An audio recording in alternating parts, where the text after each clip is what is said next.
Good morning. This is Jim Christ, and I'm greeting you from the meditation garden at church, where there are 2 benches that can be spaced so you can socially visit if you want to get out of the house. You can also walk in the labyrinth. The best time is in the morning because that's when it's shadiest. You can bring the kids and they can play on the playground equipment. You can swing on the swings out back and enjoy a socially distanced snack.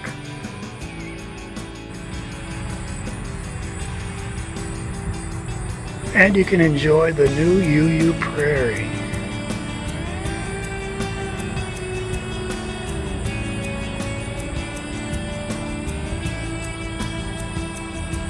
Or you can find a quiet, shady spot for a lawn chair and a blanket and a good book. It's usually pretty quiet.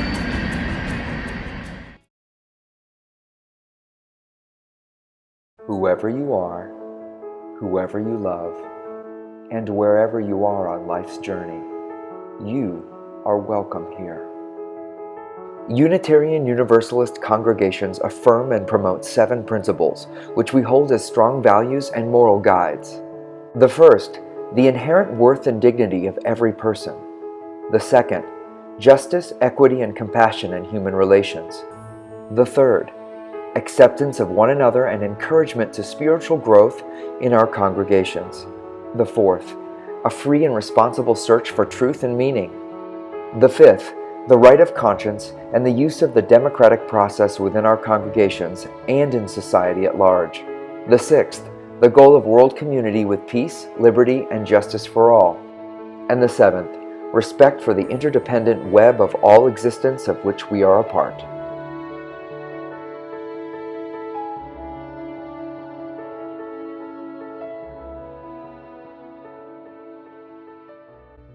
Good morning. Welcome to Shawnee Mission Unitarian Universalist Church. Whoever you are, whomever you love, wherever you are in your life's journey, you are welcome here.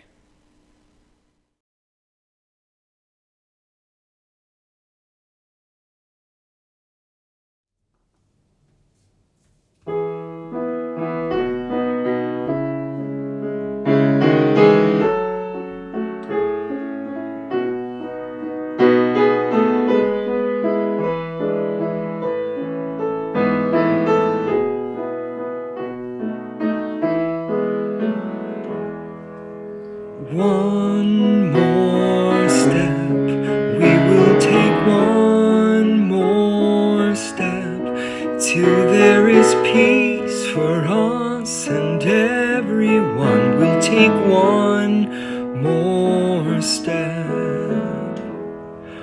One more word, we will say one more word, till every word is heard by everyone. We'll say one more word, one more prayer. We will say one more prayer, till every prayer is shared by everyone. We'll say one more prayer. One more song, we will sing one more song, till every song is sung by everyone. We'll sing one more song.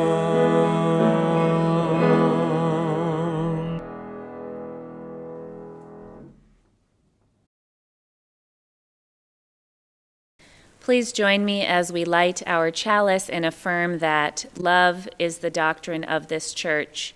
The quest for truth is its sacrament, and service is its prayer. To dwell together in peace, to seek knowledge in freedom, to serve humanity in fellowship, to the end that all souls shall grow into harmony with the divine. Thus do we covenant with one another.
Welcome to your Rainbow Altar Time! Even though we can't come to church right now, we can support our own spiritual practices by creating sacred space around us. This is a practice for the kiddos of all ages. We encourage you to use a small surface in your space to place precious objects, such as your at-home chalice, photos of your loved ones, or meaningful quotes.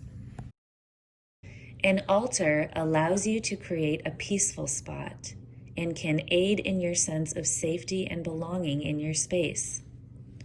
It doesn't have to take up much room and is just a thing of meaning and beauty. It is a reminder that we are still a congregational community, and it's something that we can all do together, even though we are apart. Each week, we, as an intergenerational community, are invited to work on our own personal altars together. As the weeks go by, we will add a different color of the rainbow to aid you in your spiritual practice. The rainbow represents the diversity, resilience, and beauty of the world, and so we add the color indigo to our rainbow altar. You can write a quote you love in an indigo marker, or cut out a shape from a bright light blue piece of paper. You can put an indigo object or put an indigo piece of cloth on there. The color indigo symbolizes intuition, spirituality, wisdom, and justice. As you add to your rainbow altar with the color indigo, you can ask yourself, what are some injustices in the world that you would like to change? For example, you could place something with the intention of reversing climate change. Or you could place something in support of Black Lives Matter.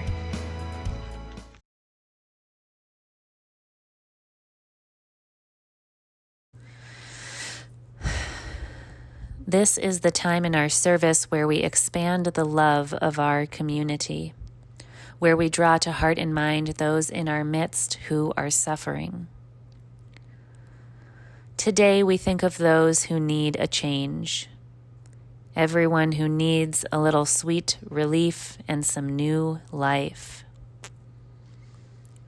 Let us take a moment and draw to heart and mind someone who we know is struggling and send them a well wish, a thought, a prayer.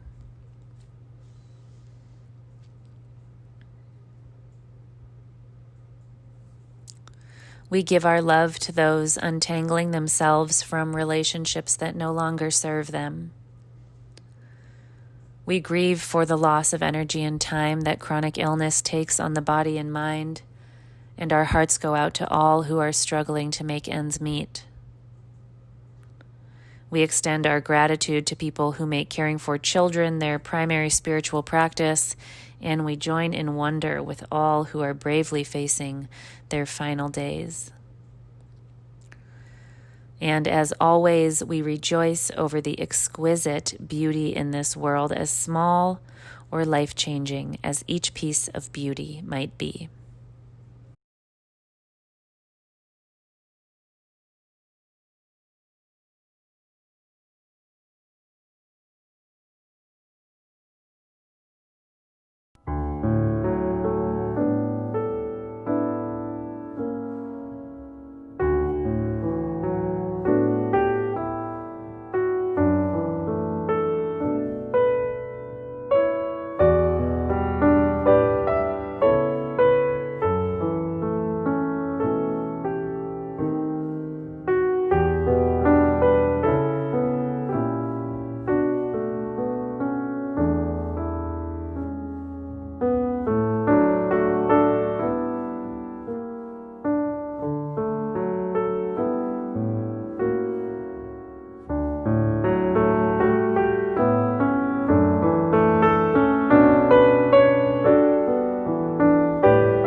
Let us take a moment to put our feet flat on the floor.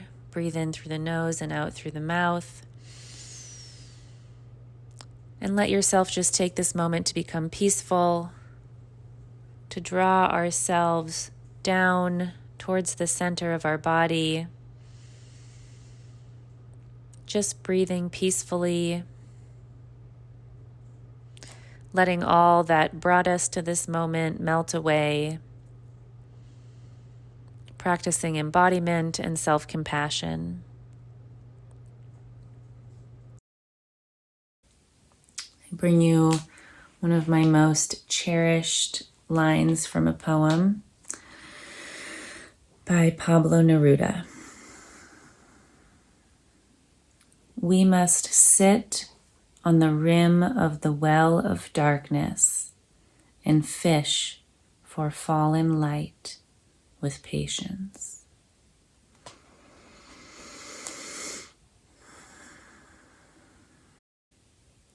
We must sit on the rim of the well of darkness and fish for fallen light with patience. Good morning. Readings for our sermon.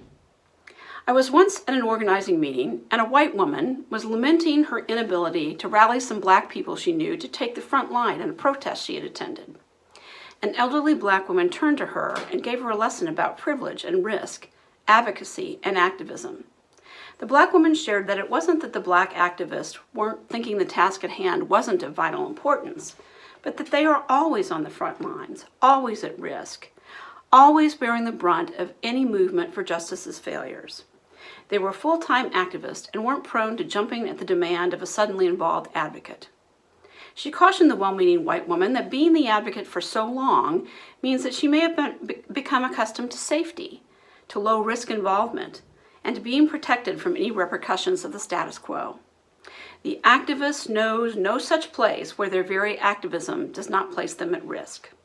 Sharif El-Mekki, Educational Justice, which are you, an advocate, ally, or activist? Second reading. Those who profess to favor freedom and yet depreciate agitation are people who want crops without plowing the ground. They want rain without thunder and lightning. They want the ocean without the roar of its many waters. The struggle may be a moral one, or it may be a physical one, or it may be both. But it must be a struggle. Power concedes nothing without a demand. It never has, and it never will. I prayed for freedom for 20 years, but received no answer until I prayed with my legs.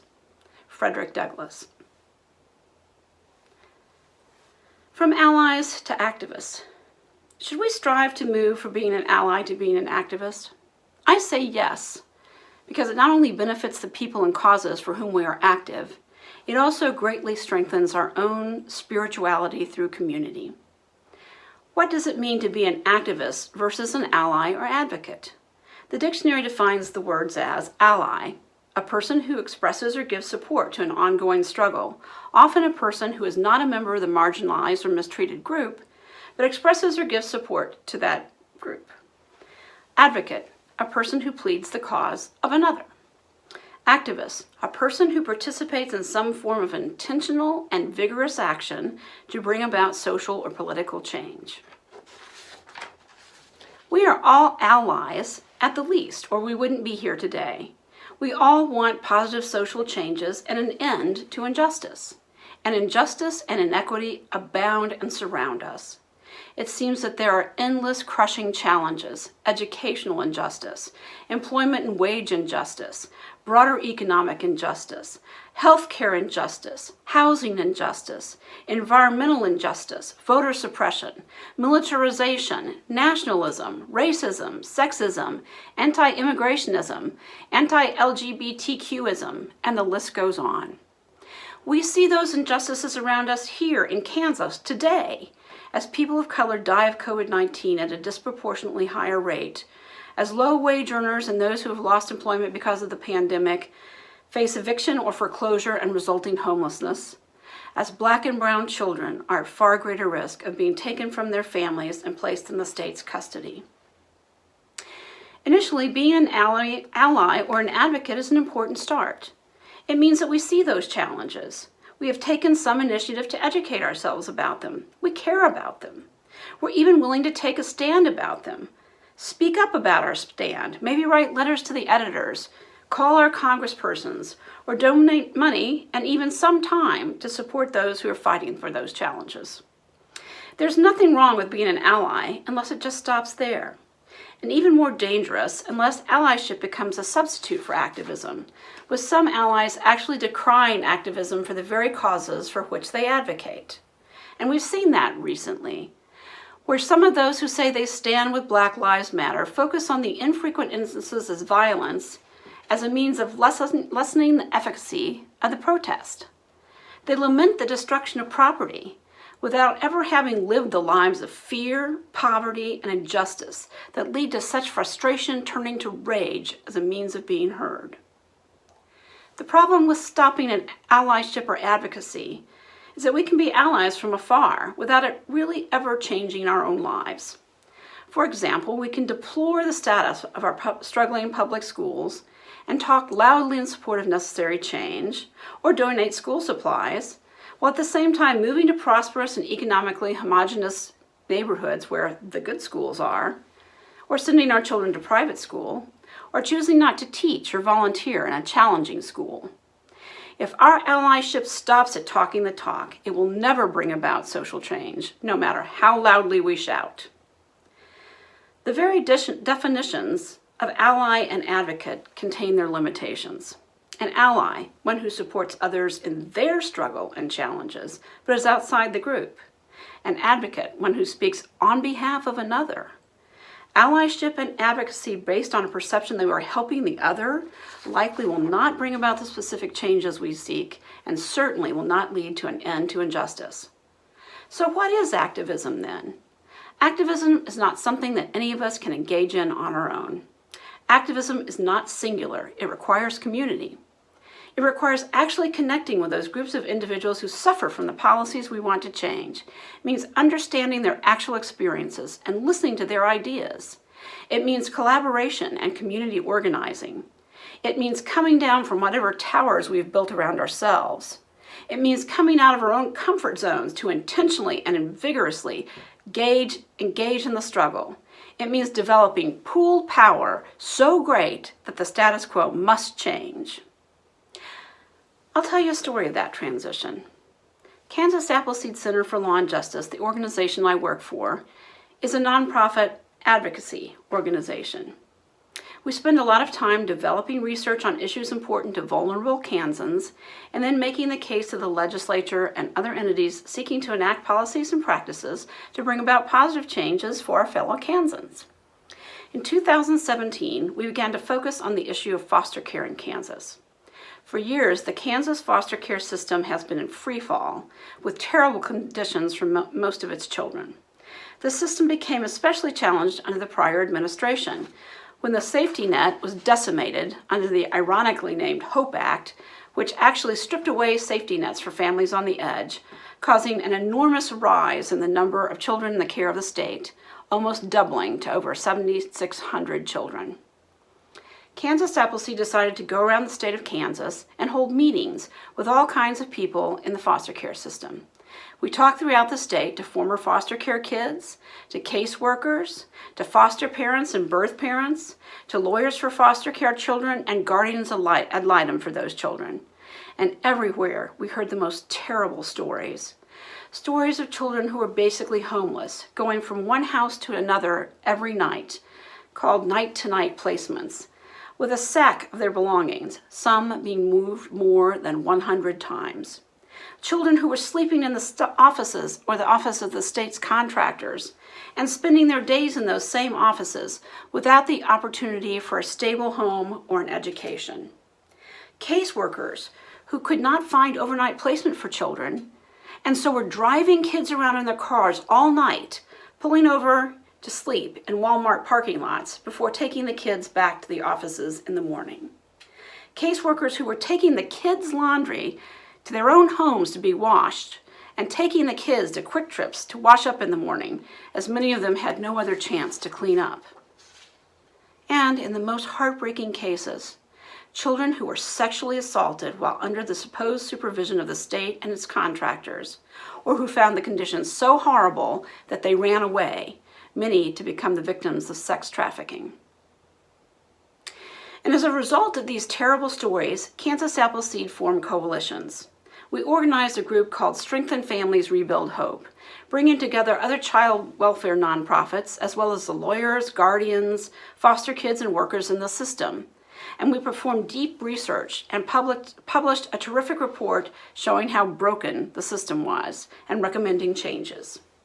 And the legislature and others read the report, and they shook their heads, and everyone talked about how terrible the system was. But nothing changed for those children. They remained in the same horrible conditions. So Kansas Appleseed took a big step that it had never taken before. We took this coalition and all the stories of those brave individuals who had shared them and decided to file a lawsuit, a class action, saying the conditions were so terrible that they violated the constitutional rights of the children in care. This was a big change for Kansas Appleseed. It required the board and staff to step out of the organizational comfort zone, to risk certain relationships, and to risk resources, both by potentially making funders uncomfortable and by hiring a litigation director whose position was not funded by grants. It also required risk by the lawyers and guardians ad litem and the foster parents who came forward to be named as next friends of the plaintiff children named in the lawsuits, to risk their reputations and in some cases their livelihoods, to be willing to tell the children's stories. But this community did take that risk. They reached out to national child welfare organizations and convinced them to be on the team. They filed the lawsuit and fought to get documents and depositions from the state and its contractors. They got the children's stories out again and again.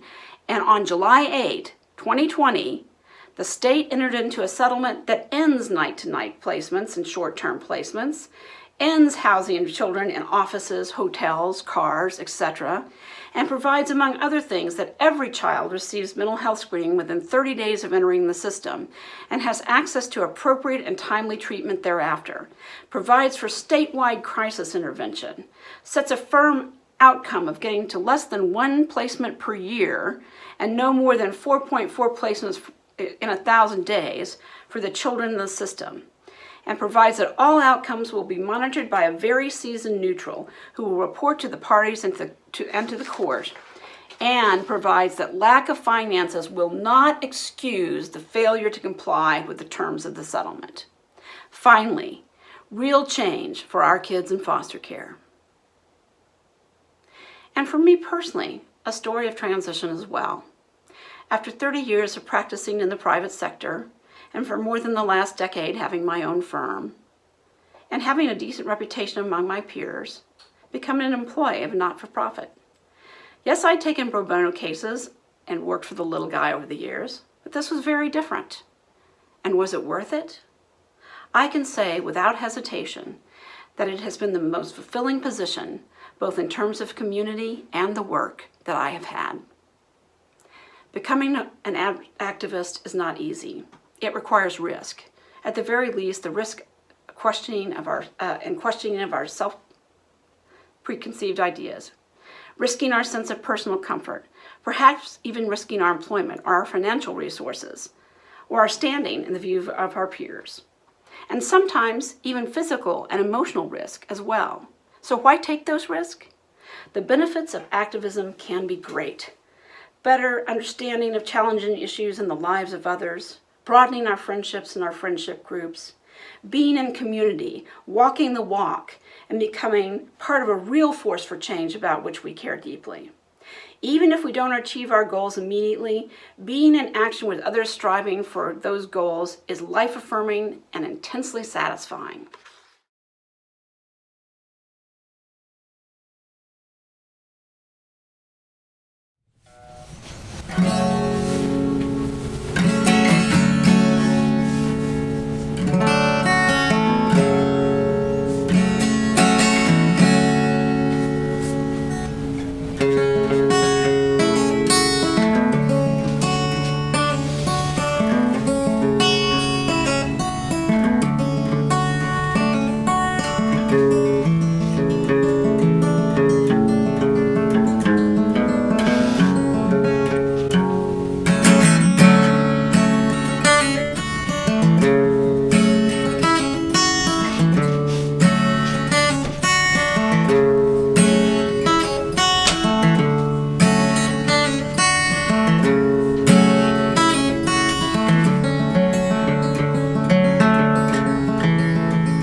we extinguish this flame, but not the light of truth, the warmth of community, or the fire of commitment. These we carry in our hearts until we are together again. So, as we go forward this week, I ask all of us to take a step toward being an activist. Not necessarily changing our whole lives, but committing that we will find that community around an issue that is important to us, that we will listen to those whom that issue touches most, and that we will collaborate in some action to bring about the change we want to see. Because ultimately, in activism lies our greatest hope for our future and the future of our children. Go in peace and in action.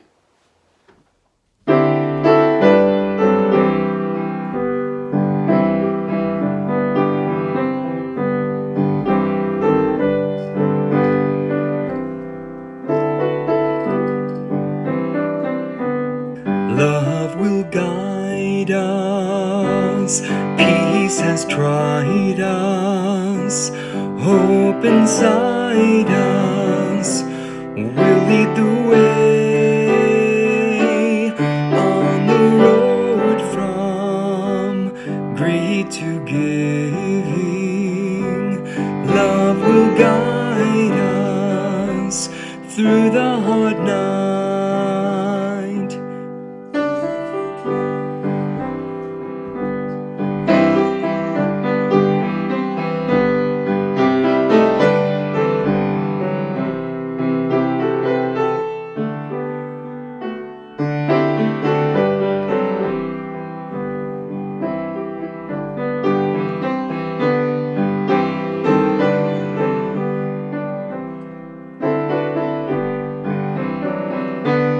Love will guide us, peace has tried us, hope inside us will lead the way on the road from greed to giving.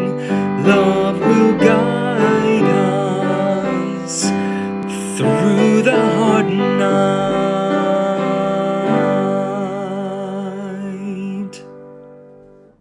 If you are new to SMUUCh and want to know more about our church, please fill out the Get to Know You form using the link in the video description. And please stick around after the service for online fellowship hour. The link is in the weekly email.